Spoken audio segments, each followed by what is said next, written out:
Voice of Indonesia.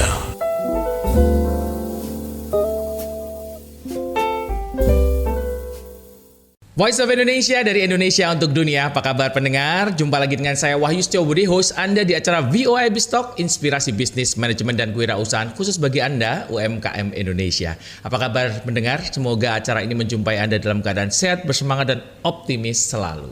Para pendengar sekalian, kita bicara mengenai bisnis kuliner. Bisnis kuliner tidak dapat dipungkiri sekarang menjadi bisnis yang sangat diminati oleh para wirausaha. Kenapa? Karena salah satunya karena entry barrier untuk masuk ke dalam bisnis ini kecil, tidak membutuhkan modal yang besar dan juga margin yang ditawarkan itu sangat tinggi. Namun demikian kita juga melihat bahwa tidak banyak perusahaan kuliner yang dapat berdiri membangun sejarah panjang dan juga bisa berdampak di dalam masyarakat secara luas. Hari ini kita akan bincang-bincang, berdiskusi bersama salah seorang pelaku bisnis kuliner yang sudah malang melintang juga di dalam membangun bisnis restoran. Kita hari ini bersama dengan Mas Rianto, CEO dari Warung Steak and Shake. Selamat datang, tepuk tangan dulu yang meriah buat Mas Rianto. Betul ya Mas Rianto ya, warung steak ini bacanya warweng. Iya, betul. Warweng, tapi kalau bacanya warung aja ya. Umumnya gitu. Iya. Ya, sebelumnya assalamualaikum warahmatullahi wabarakatuh. Waalaikumsalam warahmatullahi wabarakatuh. Sebelumnya terima kasih Mas Wahyu atas undangannya ke RRI di acara Biztalk Voice of Indonesia. Sangat terima kasih. Iya. Semoga menginspirasi teman-teman dari UMKM di Indonesia khususnya. Ya betul, saya dari PT Warung Steak Indonesia atau brandnya dengan Warung Steak and Shake. Warweng ya. Warweng. Betul, Warweng. Jadi dari historinya kan dulunya kita memang nyebutnya warung awal itu. Cuman karena kita sudah ini mendaftarkan ke HAKI, ya akhirnya nggak boleh itu domain publik nggak boleh dipatenkan. Jadi ya udah kalau gitu warweng aja. Ya. Oh ceritanya gitu. Jadi tadinya sebenarnya warung ya, tapi ya, kemudian sekarang karena warweng. Ada masalah dengan HAKI jadi warweng. Iya jadi warweng ya. Gitu, ya. Baik. Nah Warung Steak and Shake mulai awalnya adalah tahun di 2000 untuk bukanya ya di salah satu kota di Yogyakarta, tepatnya di Jalan Cendrawasih 30 Demangan. Itu awal mula berdirinya Warung Steak and Shake. Tidak langsung besar, sama kami juga berangkat dari UMKM yang kecil juga. Dulu malahan satu teras rumah yang kita pakai untuk operasional Warung Steak and Shake. Boleh disebut kedai lah kalau belum resto ya. Tahun 2000 itu ya Mas tahun ya? 2000 iya. Dan 4 meja kali 4 berarti kan 16 seat ya, tempat duduk. Nah, itu dari situ founder kami Pak Jody Belasusan dan Ibu Siti Harin Utami membuka gerai itu ya tadi modalnya sedikit banget. Pak Jody itu menjual satu sepeda motor kesayangan beliau, Pinter Kawasaki. Bintang terang ya. Bintang terang. Nah, itu dulu konon laku taruhlah 8 juta. 8 juta ya udah dipakai untuk bisnis membuka usaha tadi, rumah makan. Kami belum nyebutnya resto karena sebenarnya kedai, karena sebenarnya ya kalau sekarang ya street food lah itu sendiri. 4 meja. 4 meja ya, 4 meja kali 4 jadi ya 16 seat ya, tempat duduk itu Mas Wahyu. Jadi ya benar-benar dari nol memang, dari nol dengan modal yang istilahnya menjual dari aset beliau, kesayangan beliau ya. Nah, dari itu terus ya dibukalah satu gerai Warung Steak and Shake ya dengan 2 karyawan waktu itu. Ya, kebetulan saya yang pertama kali juga di situ. Jadi Mas Rianto ini termasuk bibit kawit ya? Ya betul, bibit kawit dan juga bapak talas juga. Ya, jadi itulah yang awalnya mengapa Warung Steak and Shake itu pertama kali berdiri di Jogja ya karena memang dulu setelah historisnya kan owner kami Pak Jody itu kan memang bekerja sebelum mendirikan itu kuliah sambil bekerja menjadi manajer di salah satu resto ayahnya Obong Steak. Nah, ceritanya begitu. Terus suatu saat beliau kan pengen mengajak teman-temannya ke makan di restoran Obong tadi. Ya, teman-temannya bilang ya mana kami punya uang, uang saku kita cuma segini ya, nggak bisa dibelikan untuk steak ya, paling sekelas mie ayam, pecel lele segala macamnya. Nggak mungkin lah kita berani ke situ. Wah, akhirnya beliau mulai berpikir wah iya ya, teman saya yang ini saya ini nggak bisa masuk ke restoran steak tadi.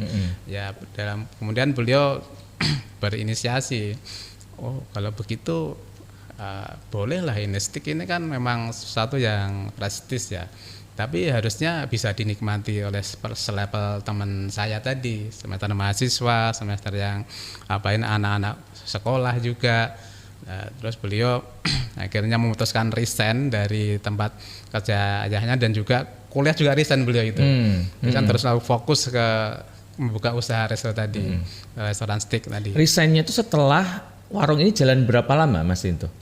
Malah belum jalan. Belum jalan? Belum, jadi ketika membuka itu sudah langsung jalan resign. Fokus? Iya fokus. Karena mungkin beliau udah punya ini ya, visi yang jelas, oh ini bakalan meledak ini kalau istilah di-create dengan segmennya diturunin dan juga disesuaikan dengan lidah orang Indonesia ya. Terus ya kantongnya bisa masuk ke segmen anak muda ya. Akhirnya beliau tulisan bener Mas, langsung tulisan dan mau fokus ke situ. Nah, berangkat dari situ ya beliau lah langsung ketika udah nikah juga sama Ibu Ani, istri beliau. Ya Bu Ani juga ya suka kuliner juga ya, jadi menemukan satu resep ya, jadi udahlah kalau opong pada waktu itu adalah steak yang bakar dan khasnya ya. Warung steak harus beda, steak yang goreng aja. Ya dari nanti secara HPP itu lebih bisa ditekan dan low cost dan juga nanti gross profitnya agak besar gitu. Nah, berangkat dari situ ya, tapi pun pada waktu itu juga nggak bisa langsung meledak juga Mas Wahyu. Saya juga omset pertama kali itu berdiri tercatat itu, jadi ada catatan beliau yang masih manual 100.000, 200.000 masih disimpan ya? Masih disimpan. Itu malah sudah kita buat di head office itu dibuat bingkai juga.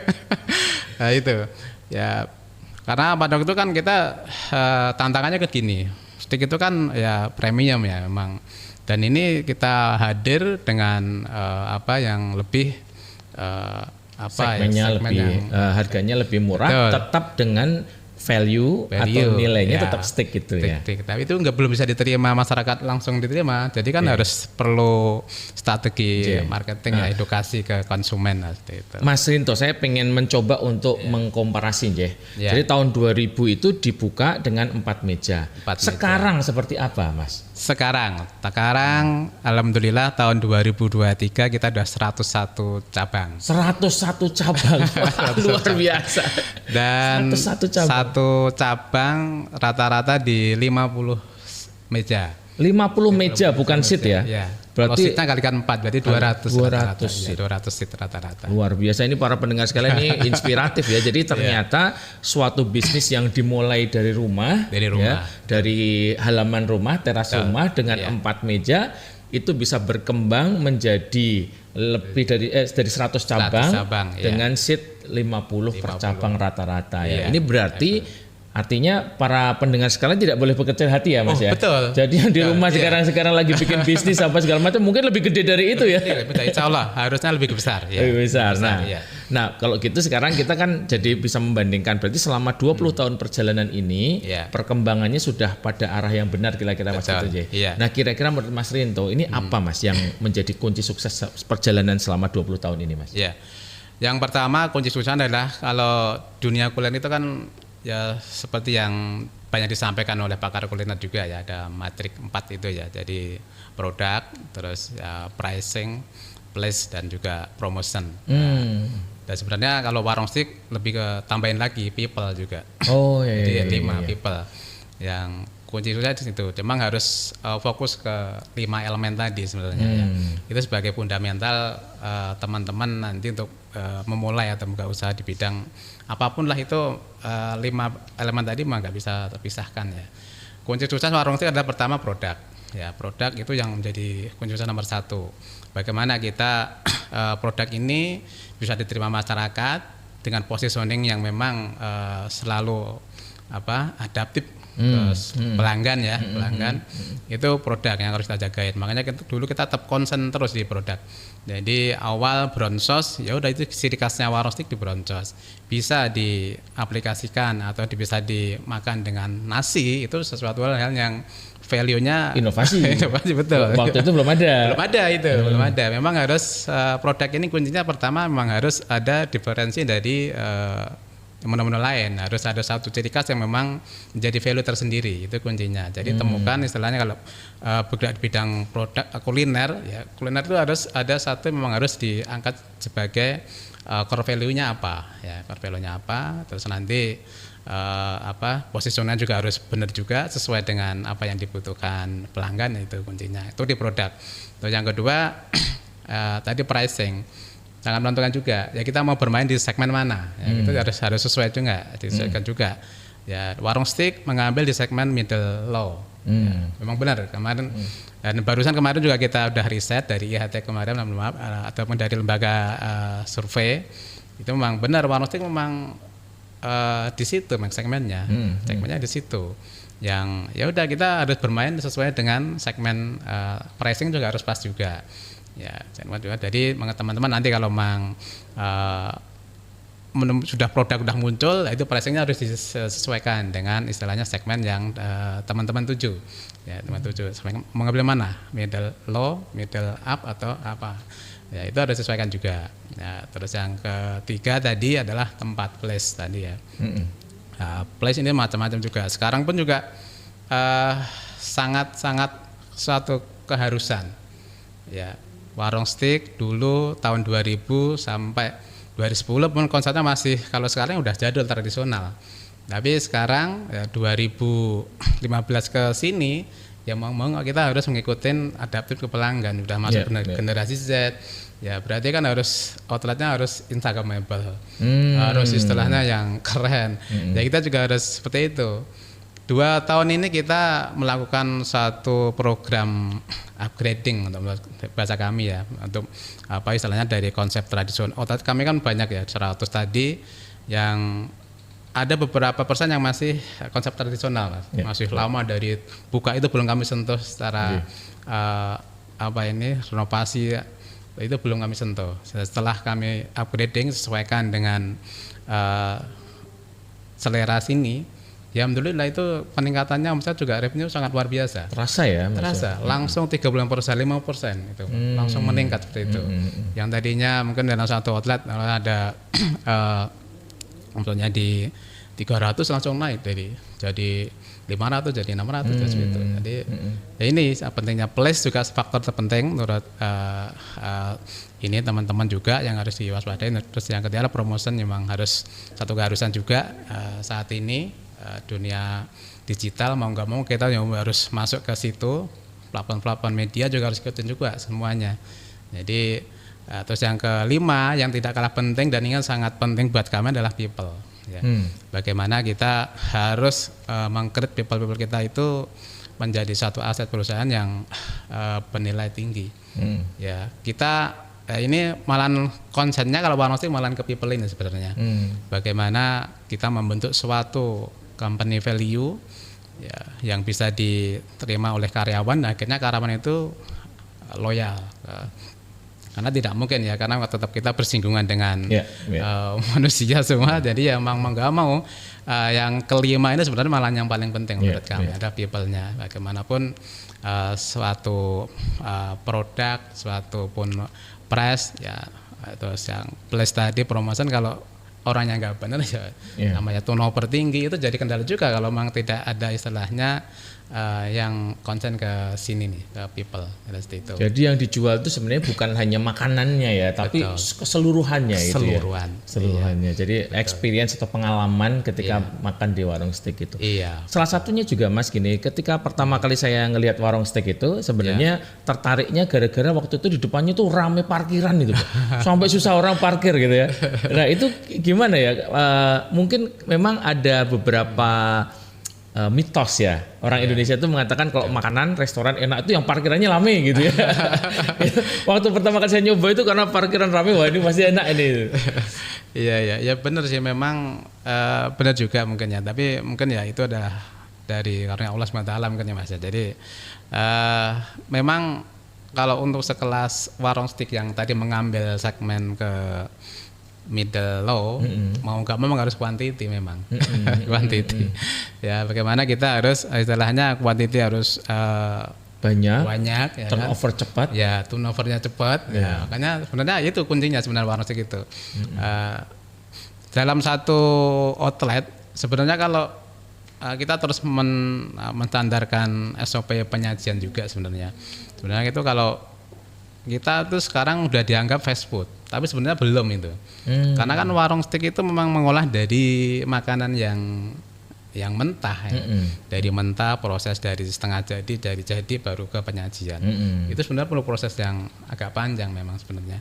Tapi kita terus berinovasi. Ya nantinya kalau untuk sekarang sebenarnya kalau normal itu ya 15 menit sudah tersaji ke meja dari order ya seperti itu.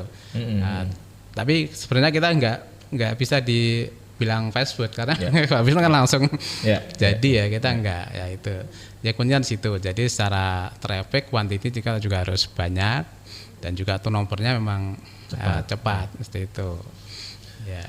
Yo, luar biasa nih dari sesi pertama ini para pendengar sekalian kita sudah bisa meraba bagaimana warung steak ini bertumbuh. Artinya dari usaha yang biasa-biasa saja dimulai oleh hampir semua kita bisa memulai ternyata bisa sampai kepada perusahaan yang bertumbuh menjadi demikian besar gitu ya. Nanti kita akan explore lagi mengenai apa saja yang sudah dilakukan oleh warung steak and shake ini di segmen kedua nanti. Jangan kemana-mana para pendengar sekalian setelah kita mengikuti lagu-lagu berikut ini. Voice of Indonesia. Voice of Indonesia dari Indonesia untuk dunia. Kembali lagi bersama saya Wahyu Setiobudi di acara VOA Biztalk Inspirasi Bisnis Manajemen dan Kewirausahaan khusus bagi Anda UMKM Indonesia. Masih bersama saya Mas Rianto. Beliau adalah Direktur Utama dari Warung Steak and Shake. Terima kasih Mas Rianto. Tadi kita di depan sudah cerita mengenai sejarah ya warung steak dan bagaimana perkembangannya sampai saat ini. Tadi juga Mas Rianto sempat mendetilkan mengenai apa saja kunci sukses dari produk, price, place dan promotion dan juga tadi tidak salah satunya people gitu ya. Saya akan mencoba untuk lebih detail nih Mas Rianto supaya para pendengar juga bisa mendapatkan inspirasi apa yang harus dilakukan oleh teman-teman gitu ya. Terkait dengan pengembangan produk dulu Mas. Pengembangan produk itu bagaimana ya? Kalau kita lihat kan warung steak itu kan produknya mulai dari steak awal-awalnya ya steak ayam, terus kemudian itu kan sesuatu yang jarang ya zaman dulu ya. Terus kemudian ada steak sama nasi gitu ya. Terus kemudian sekarang juga ada macam-macam lah. Nah cara mengembangkannya seperti apa Mas? Begini, jadi kalau dalam dunia marketing atau branding itu memang dari dari namanya juga harus mewakili ya. Warung steak and shake. Jadi kan kita berikan steak sama shake. Shake itu kan milkshake sebenarnya. Itu sebagai core menu kita sebenarnya, core menu. Dan itu yang harus konsen di sini. Jadi core menu itu harus benar-benar kita pegang benar ini. Jadi ya tadi steak itu apa toh? Steak kan sebenarnya kan daging itu sebenarnya. Daging ya. Tapi kita pun juga harus istilahnya ya lihat di lapangan juga, istilahnya di selera konsumen itu seperti apa. Di Indonesia ini pemakan daging sama steak sama ayam banyak mana? Ayam. Ya. Karena dulu dari baby sudah kenal ayam ya. Ayam ya. Nah, itu yang jadi peluang kita. Bisa nggak steak jadikan ayam? Ya bisa sebenarnya. Bisa. Ya itu. Tapi tetap core menunya adalah di tadi daging. Tapi ada subskor tadi memang harus ada sebenarnya harus ada chicken ayam. Dan ini yang malah sebenarnya satu peluang bisnis yang secara ini menjanjikan. Secara HPP juga rendah, stok melimpah juga, ya stok melimpah dan juga kita bisa bermain pricing yang ya bisa bertingkat ya seperti itu. Nah, terus untuk shake tadi ya kita ngambil shake adalah milkshake. Jadi kita memang menyandingkan memang selain steak kita juga jual milkshake tadi.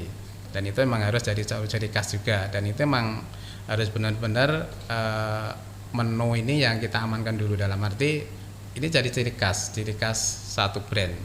Maka semua bahan terus dari secara ukuran kuantitinya itu juga harus benar-benar sesuai juga, dan itu tidak boleh dirubah sama sekali. Jadi ketika itu sudah kita launching, ya mau nggak mau kita harus pertahankan benar. Jadi istilahnya jangan sampai menambahin atau mengurangi suatu rumusan atau gramisasi satu komposisi itu yang selama ini sangat kami jaga benar. Jaga benar.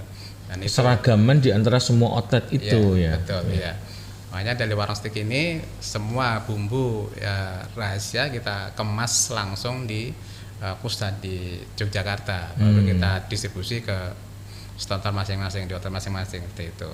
Nah, untuk pengembangan menu, setelah core tadi kategorinya aman dan bisa diterima oleh konsumen, kita juga perlu tadi pengembangan produk. Produk ini ya tadi melihat dengan perkembangan zaman juga. Yang lagi viral untuk saat ini tuh apa? Contoh dulu, kita memang dulu khususnya di steak aja, tapi sekarang kita sudah ya mulai bermain dengan snack-snack camilan-camilan juga. Oh, ada juga ya? Ada. Karena kita sudah ada 4 konsep Mas Bayu. Warung steak reguler, ada warung steak The Coffee, ada warung steak spot, ada warung steak express. Express ya. Jadi kita sesuaikan dengan memang outletnya di mana? Yang warung The Coffee ini lebih untuk yang untuk cara segmen itu lebih yang istilahnya untuk seperti Mas Wahyu ini lah udah mapan bapak-bapak maksudnya. Mapan bapak-bapak maksudnya. Nah itu kita kemas konsepnya berbeda. Jadi secara furniturnya kita baikin, outletnya lebih luas dengan parkiran tadi yang lebih luas juga. Ya kalau ukuran yang warung steak reguler kapasitas ya luasan di 500 sampai 600 itu luasan. Tapi kalau yang The Coffee ini kita ngambilnya di 1000 sampai 2000 besar, ya 3000 juga, 3000 juga. Nah itu makanya fasilitas kita bedain sama reguler. Terus yang tadi yang spot ya ini lebih ke teman-teman mahasiswa yang sebenarnya yang istilahnya yang bisa kongko terus ya mengerjakan PR di situ juga bisa juga. Nah, di situ kita sediain kopi sama snack cemilan juga, dan secara operasinya juga ada yang khusus juga. Jadi ada menu-menu yang kita khususkan untuk satu yang konsep tadi itu memang beda gitu. Nah, di pengembangan di situ. Jadi kita juga harus melihat istilahnya perkembangan zaman juga. Ketika viral kopi dan itu bisa diterima oleh masyarakat, mau nggak mau kita harus memasukkan juga, meskipun menu utamanya kita bukan ke situ. Mau nggak mau ya harus. Ya. Terus apa lagi? Misalkan dulu sempat cheese juga. Bisa nggak cheese dijadikan ada diaplikasikan di steak? Bisa juga. Dan kita juga masuk juga. Akhirnya ada pilihan saus sekarang kita itu. Selain brown sauce ada cheese, terus ada apalagi ya gitu. Ada barbecue. Ya kita juga harus main meskipun core menunya sausnya kita adalah brown sauce. Tapi kita juga boleh setelah mengabaikan dari tadi itu yang lain-lainnya. Ya udah masukin cheese ya. Terus apa lagi dulu sempat viral juga geprek. Oh iya. Geprek. Terus bisa nggak warung steak dijadikan geprek? Ya bisa juga. Makanya sekarang ada warung steak sambal korek.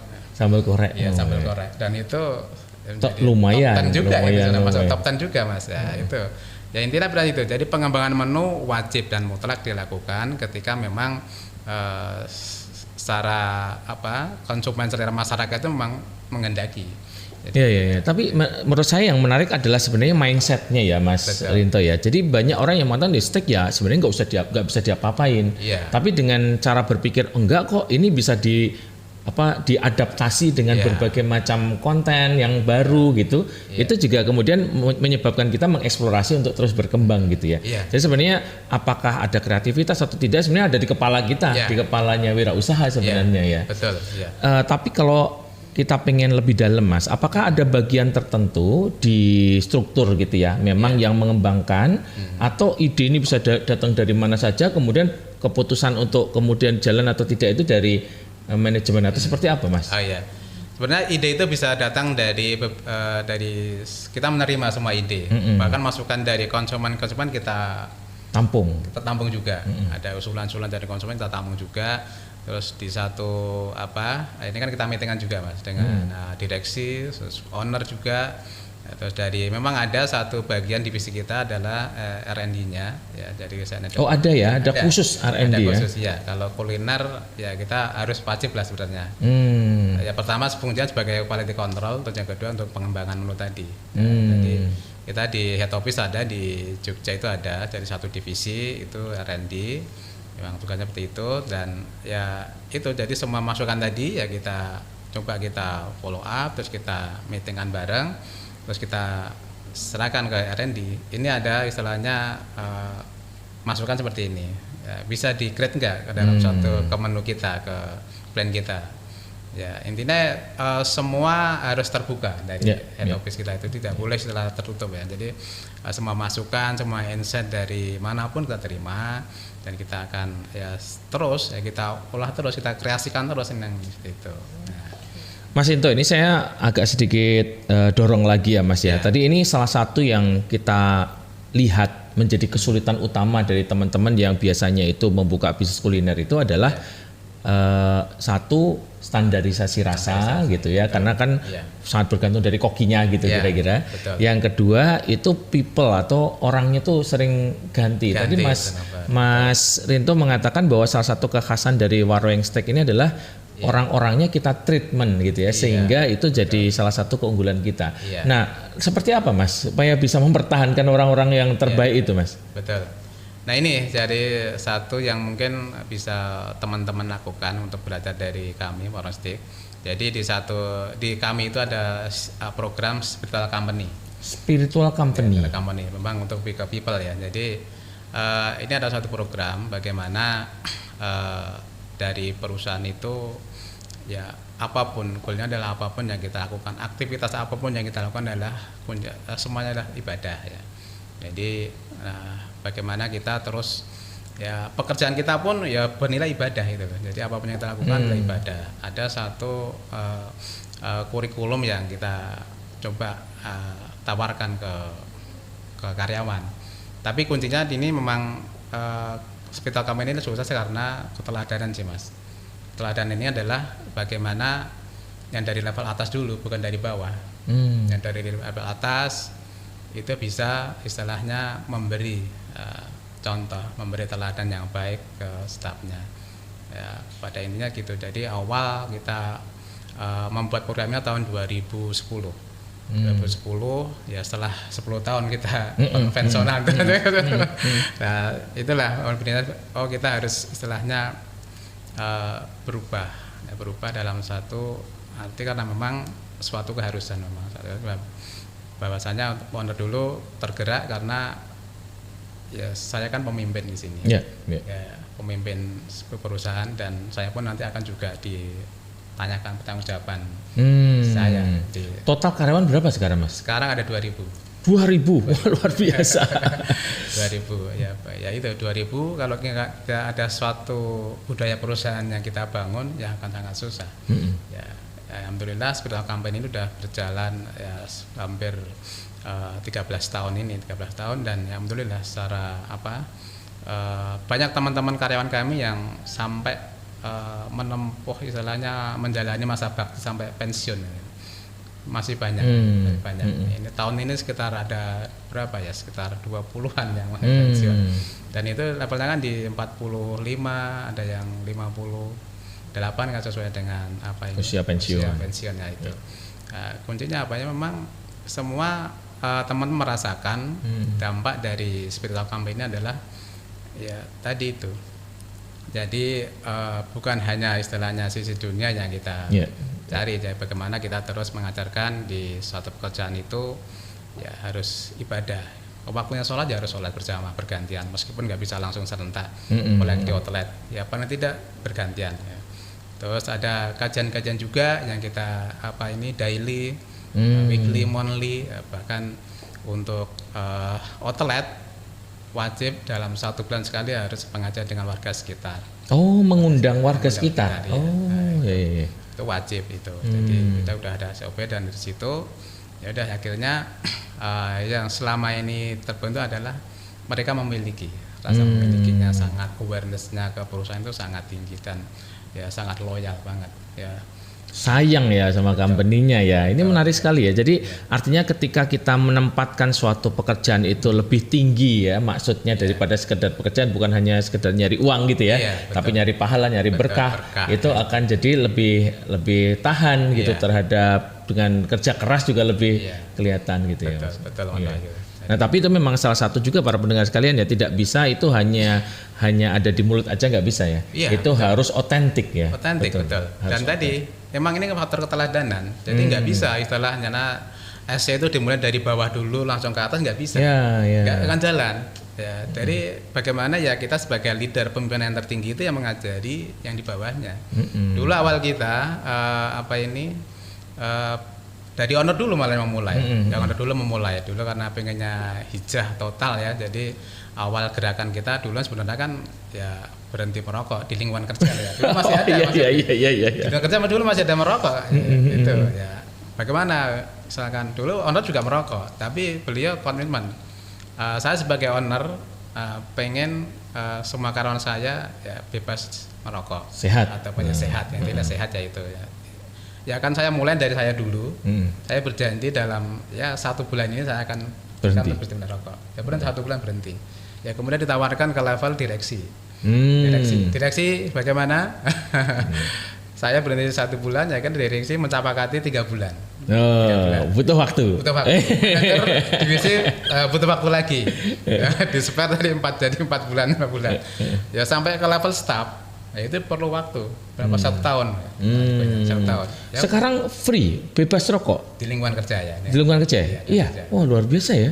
Dan kita memang sudah setelah itu ada program lagi istilahnya hafalan Al-Quran, 4 sholat pilihan. Sholat pilihan. Jadi ada Al-Muluk, ada Al-Waqiah, Yasin, terus Ar-Rahman. Nah, ribetnya nanti setiap tahun kita undi untuk dapat umroh. Oh iya. Wah, itu salah satu implementasi ya. Jadi implementasinya betul-betul tadi value itu tidak hanya dirumuskan, dijadikan sebagai bahan untuk mempercantik dinding-dinding gitu ya, tapi betul-betul diimplementasikan sampai ke level yang terdalam gitu ya. Betul. Wah, luar biasa. Ya, para pendengar sekalian, kita punya inspirasi di segmen kedua ini. Nanti akan kita lanjutkan lagi Mas Rito dan para pendengar sekalian. Jangan kemana-mana, kita akan dengarkan dulu lagu-lagu berikut supaya kita lebih fresh. Voice of Indonesia.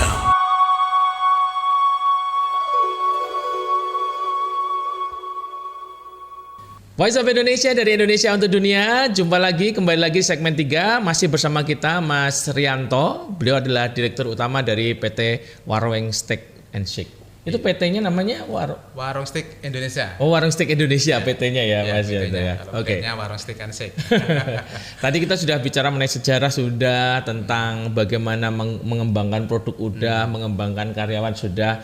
Nah, ini saya di segmen terakhir ini Mas Rianto, saya mau lebih dalam pada, nah ini sering dipikirkan juga oleh teman-teman Mas, permodalan. Nah, kalau orang dari usaha kecil menjadi usaha kecil langsung orang curiga Mas. Betul. Ini pasti dapat pemodal dari mana ini gitu kan. Nah, gimana Mas strategi untuk permodalan sejak dari awal mengikuti sampai kemudian menjadi besar ini seperti apa Mas? Ya memang tadi jadi lihat sejarahnya kan Warung Steak berdiri itu RAP pendirian di awal kan cuma 8 juta tadi kan. 8 juta tahun 2000. Ya. Terus ya untuk sekarang memang ya lebih lah ya. Tapi pada intinya ya modal memang harus kita siapkan dengan baik ya untuk para pelaku UMKM ya. Jadi untuk apalagi membuka suatu usaha resto ini memang perlu modal juga. Yang pertama ya kalau memang ini adalah pertama lah ya tentukan dulu istilahnya RAP-nya dari kalau dari kami pasti kan dari sisi sewa ya, kalau sewa atau beli kan makanya kebanyakan kalau kami kan sewa juga 8% masih sewa. Terus kemudian dari situ ada biaya renovasi pastinya kan untuk menyesuaikan konsepnya. terus peralatan juga ya, terus dari sisi supply chain juga. Jadi terus perizinan jangan sampai dilupakan karena itu satu keharusan. Kalau membuka usaha ya pastilah legalitas itu juga harus kita siapkan dengan baik. Ya paling itu kalau permodalan ya, kalau untuk memang kalau memang lebih bagusnya memang ada dari sendiri dulu lah. Jadi jangan sampai istilahnya pinjaman dulu kalau baru memulai ya, mulai dulu disesuaikan aja dengan apa ya keadaannya dulu berapa masanya gitu. Mulai kemudian memikirkan untuk ekspansi itu Ya. sejak tahun berapa, Mas? Ekspansi setelah 2003. 2003 berarti 2 tahun ya, 2 tahun. Pada waktu itu outlet di dalam sudah mulai rame ya. Iya, jadi 1 tahun itu kan kita istilahnya proses branding ya. Tadi pengenalan, belum banyak menerima. Oh ini stick kok sticknya murah, ini apa ini stick. Bahkan tagline kami pun berbeda-beda dari waktu ke waktu Mas Pak. Awal tahun 2000 tagline kami kan ada stick hemat, harga hemat, rasa nikmat itu. Terus yang kedua mulai ada istilahnya apa itu stick luar biasa, atau bukan stick biasa. Ya, terus mulai perkembangan lagi stick luar biasa sampai sekarang sticknya Indonesia. Nah, itu pun juga istilahnya kan kita juga harus tadi adaptif dengan perkembangan tadi itu. Mana yang tren di masa itu gitu ya. Nah, seperti itu. Tadi tentang apa? Nah, jadi gini, saya masih mencoba untuk melihat kapan ada keputusan kayaknya kita akan jadi gede. Oh iya, membesarkan ya, itu. Ya. Tadi pas tadi 2 tahun beliau mulai memikirkan untuk ekspansi. Ekspansi pertama dari kota Semarang.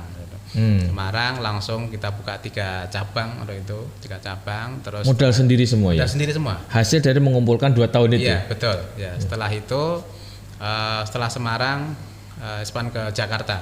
Jakarta pun langsung 3 juga itu. Mana Mas outlet Jakarta pertama Mas? Pertama kali di Margonda Depok. Terus yang kedua di Kalimalang. Ya, terus yang ketiga di Cempaka Putih. Cempaka Putih itu yang ketiga di Jakarta. Iya. Dan itu hasil modal dari Semarang. Jadi dia bertingkat ya. Iya, kalau memang teman-teman nggak mengendakin dari luar. Dari luar. Ya, berarti kan harus growth dari dalam dulu. Harus menyisihkan biaya pengembangan memang harus benar-benar ditabung dulu kan. Tapi kalau memang sudah yakin ada istilahnya jaminan dari luar ya lebih bagus. Itu growth-nya lebih kencang, apalagi sekarang mungkin banyak kemudahan sebenarnya dari pemerintah pun dari pihak luar juga seperti itu. Nah, dan untuk yakin sampai istilahnya besar ya tadi itu setelah 3 kota sukses. Oh berarti ini bisa. Harus kencang ini. Pada milad yang ke 10 tahun warung stick kita langsung buka 10 cabang. Wah, supaya pas tadi ya 10 tahun 10 cabang. Betul. Di mana Mas 10 tahun itu? Kebanyakan di Jakarta. Karena dulu saya jadi regionalnya Jakarta dulu waktu itu. Jadi saya kebagian 4 kalau nggak salah. Dalam waktu 1 bulan buka ini, bulan. Dan itu memang 10 cabang itu dalam durasi cuman di 3 bulan itu. 3 bulan. Jadi kita pecah, Jabodetabek dapat 4, terus yang di Bandung dapat berapa 2 kalau nggak salah, terus yang di kota lain sisanya. Gitu. Nah itu di puncaknya di 10 tahun tadi untuk sampai langsung 10 cabang itu langsung itu. Ya, menarik ya. Jadi memang ini pengembangannya bertingkat Mas. Kalau kita bicara tentang strategi pengembangan ya Mas ya, kan ada berbagai macam bentuk tuh. Ada yang bentuknya itu seperti yang dilakukan warung steak ini semua ditangani sendiri gitu ya. Ada yang menggunakan konsep franchising ya dengan bekerja sama dengan pihak lain gitu ya untuk mengembangkan. Nah, mengapa kok yang dipilih itu strategi pengembangan sendiri, bukan dengan bekerja sama dengan franchise gitu? Seperti restoran-restoran yang lain gitu kan? Gimana Mas? Ya. Ini mungkin dari prinsipnya owner mungkin ya. Pertama itu, terus yang kedua yang saya garis bawahi memang ya kita pengen istilahnya growth dulu sampai maksimal. Dalam arti ya kita kembangkan potensi dari dalam dulu. karena ini adalah faktor branding juga, faktor trust juga sih dari ini. Dan ya benar, ini kita memang kita buktikan apa istilahnya warung steak ini berkembang dari internal dulu, dari dalam dulu, dari satu owner sendiri, dan tidak memang belum membuka franchise ataupun waralaba ya. Jadi itu yang kita bilang mungkinnya tadi pertama prinsip, dan yang kedua memang satu keyakinan nantinya kita memilih IPO. Oh iya. Jadi memang ada arah juga ya. Saat nanti kalau misalkan cukup besar akan ada strategi pertumbuhan baru. Betul. Gitu ya. Iya. Terutama karena tadi kan sudah disampaikan bahwa bentuknya kan sekarang macam-macam ya. Iya, sudah ada apa namanya kopi, ada express, ada segala macam. Nah mungkin juga pengembangan bisa ke consumer good atau segala macam sebagai branding gitu. Wah menarik ya. Dan itu memang satu langkah awal kami untuk tahun 2024 memang kita mulai sebelum melangkah lebih ke situ ya, kita standarisasi di ISO 2000 sama 91 tentang keamanan mutu dan pelayanan mutu dan keamanan pangan seperti itu. Itu kita udah mulai, udah progres satu tahun, mudah-mudahan tahun 2024 sudah kelar dan kita udah sesuai dengan misi kami ya, menjadi sebuah kuliner dari Indonesia yang mendunia halal dan thayyib. Jadi ya misi ini kan arah kami dan kita menciptakan strategi ini sesuai dengan misi kita. Yang belum kuat saya adalah di dunia ya. Di luar negeri. Wah, ya. Memang ini salah satu yang menarik ya para pendengar sekalian ya, karena memang di dalam bisnis itu yang perlu disetarakan atau dibalance atau dibuat sebagai selaras itu adalah antara pertumbuhan dengan kekuatan fondasi gitu. Betul. Karena banyak sekali ini kasus nih Mas Rinto ya. Banyak perusahaan restoran yang bertumbuhnya itu gila-gilaan cepat sekali, tapi kemudian juga pada satu titik tiba-tiba karena dasarnya keropos, fondasinya keropos, tiba-tiba kena goncangan sedikit runtuh lah itu. Nah ini teman-teman nggak mau itu ya. Jadi kuatkan dulu fondasinya, cabangnya banyak, modalnya juga kuat, SOP-nya mantap. Betul. Gitu ya, dengan ISO juga kita dorong ke sana, semuanya mantap, siap untuk kemudian nanti lebih perkembangannya lebih mantap gitu ya. Kira-kira ya. Betul seperti itu. Jadi yang harus adalah dari fundamental memang harus benar, sangat harus dijagain benar, jangan sampai istilahnya ya sekarang kan banyak ya istilahnya yang menawarkan program franchise tapi brandnya itu belum kebentuk. Jadi, ya itu jangan sampai misalnya teman-teman sebagai mungkin yang udah mau usaha tapi tergiur, itu jangan sampai, karena itu saya amati dan saya lihat itu nggak bagus ya saat ini. Jadi brandnya belum kebentuk tapi ada penawaran franchise yang datang dari platform media lah, itu malahan sebenarnya malahan bahaya sebenarnya. Iya. Kasihan juga sebenarnya yang langsung aduh nggak jalan ya, akhirnya ya kalau memulai brand ya mulailah secara yang tadi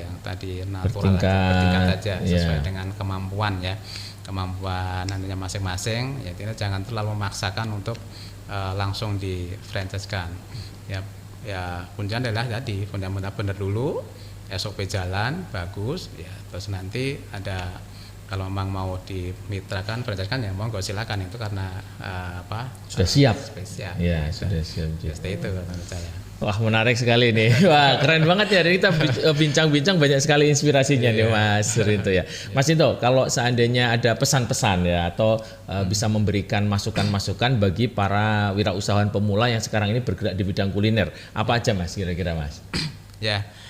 Yang pertama tadi kuatkan dari fundamental, dari produk, terus dari tadi untuk pricingnya, terus dari place, terus dari ini promotion sama people-nya, dan people menjadi satu fondasi yang sangat penting untuk sekarang. Apalagi kita sudah memasuki generasi Z dan tidak mudah untuk mengelola ini nih SDM yang sini nih. Jadi memang harus benar-benar ciptakan suatu company value, mungkin dari teman-teman bisa menentukan sendiri. Kalau dari kami tadi jelas ada program virtual company dan alhamdulillah sudah teruji dari selama 13 tahun kami jalankan. Banyak karyawan-kawan kami yang loyalitasnya tinggi dan juga berprestasi. Ya tadi belum saya jelaskan prestasi kami ya setelah kita mengadopsi virtual company ini ya sangat luar biasa. Pertama kita mendapatkan rekor muri. Rekor muri dengan steak restoran steak halal terbanyak di dunia. Wah, Nah, di dunia. di dunia. Terus yang kedua, ya alhamdulillah kita selama mulai dari tahun 2015 kita sudah meraih top brand untuk kategori restoran steak. Ya, terus yang terbaru, ya alhamdulillah kita dapat top halal award dari LP1 MUI dan juga IHTEC ya kemarin itu. Jadi ini suatu yang harus benar-benar kita concernkan adalah di people ini sebenarnya. Ya, secanggih apapun teknologinya, secanggih apapun pinternya strategi marketing, tapi kalau people-nya nggak kita jagain, ya kan menjadi sesuatu yang ya kurang pas atau sia-sia. Jadi ya tadi pesan saya people ini yang harus kita benar-benar konsen ya, sebenarnya konsen di situ. Ya, terus yang kedua selain 5 elemen tadi, yang kedua adalah ya terus adaptif dengan perkembangan zaman ya. Kalaupun memulai untuk era sekarang ya sesuaikan produknya, tentukan dulu apa produknya dan kita mau bermain di segmen mana. Jadi kita teman-teman harus tahu segmen mana yang mau diambil karena itu sangat menentukan tadi elemen-elemen tadi. Nah, setelah itu adalah ya tadi kreativitas, inovasi itu sangat penting juga. Dan itu menjadi suatu keharusan ya karena kami sudah membuktikan di 3 tahun kebelakang inilah dengan inovasi, apalagi kemarin pas pandemi juga, wah benar itu sangat ujian yang luar biasa buat kami Mas Wahyu. Pas pandemi ya alhamdulillah kita 18 outlet kami tutup. Kami tutup tapi alhamdulillah juga cuma 3 bulan. Buka lagi ya berangsur dengan segala keterbatasan dari PPKM level berapa itu 1 sampai 4 itu nggak salah ya. Dari istilahnya dine-in bisa diperbolehkan sampai cuma take away ya. Sampai cuma take away ya, kita harus berputar otak itu kemarin. Tapi alhamdulillah dengan kreativitas kita, dengan inovasi kita di masa pandemi malah kita buka cabang ada 5. Ya, itu strategi yang sangat yang memuaskan menurut saya. Membanggakan bener. Kepuasannya sendiri benernya. Di satu sisi kita terbatas tapi di satu sisi kita bisa buka cabang 5 itu. 5 ada Bandung, terus ada Medan, ada di Semarang, jadi mana lagi di Jakarta juga ada juga. Dan itu konsepnya seperti apa? Jadi kita memang terbatas kan, itu pembatasan sampai 50%. Berarti kan aset kami kan yang tadinya punya istilahnya 50 tabel tadi cuman bisa 25 kan. Berarti kan yang 25 nganggur itu. Karyawan kami yang tadinya satu outlet ada 20, kita pangkat jadi separuh dari 10. Jadi yang 10-an kita rumahkan ya. Ya. Terus kita berpikir ini sebenarnya ada satu potensi yang sebenarnya bisa kita nggak terpuruk, kita malah bisa growth. Ya udah, karyawan kita panggil, mau nggak kamu bekerja, tapi bukan di lokasi ini, kita pindahkan dulu, kita carikan lokasi baru, ya. Terus peralatan juga kita ambilin dari outlet lain juga, ya. SDF tadi kan dipanggilin juga, ya. Terus yang peralatan, nah sewa pun sebenarnya bisa kita tempo sewa tempat pada gitu. Semua kan juga pasti turun ya. Jadi tadinya rate-nya taruhlah di 100 juta, bisa kita nego jadi 50 juta. Dan itu bisa kita tempo juga. Jadi ya alhamdulillah sebenarnya kan dari RAP pendirian lebih kecil sebenarnya. Ya akhirnya ya jadilah tadi 5 cabang tadi. Dengan kita tidak mengeluarkan kos yang benar-benar dari awal benar. Nah itu ibaratnya udah 25% dari nah itu kuncinya adalah kreativitas dan juga sebagai bisnis ya kita tadi memang harus ya yang terakhir pesan adalah ya ini Allah yang di atas ya. Jadi semuanya mau nggak mau kita harus kembalikan juga ke yang di atas maksudnya. Seperti itu. Wah, terima kasih sekali Mas Rinto. Ini luar biasa pembicaraan kita hari ini, para pendengar sekalian, mencerahkan ya, bukan hanya dari sisi konsep manajemen, pengembangan bisnis, pengembangan usaha, tapi juga ini memberikan pada kita semangat sebenarnya Mas Rinto ya, bahwa para pendengar sekalian yang di rumah yang memiliki warung, mungkin restoran yang sebenarnya udah lumayan besar ya, yang kita perlukan sebenarnya adalah semangat bertumbuh itu. Ya. Kita memerlukan semangat bertumbuh dan inspirasi bahwa ini bisa menjadi besar. Nah, teman-teman sekalian yang di rumah yang punya restoran, lihatlah warung steak itu dan ikuti bagaimana sejarahnya dari dulu ya. Sehingga ini bisa menjadi pelajaran buat kita untuk kita bisa mengembangkan usaha kita menjadi besar gitu ya. Pada prinsipnya tidak boleh berhenti bertumbuh, selalu kita mengembangkan inovasi baik di produk maupun hubungan dengan pelanggan kita dan mengembangkan komunitas pelanggan yang loyal.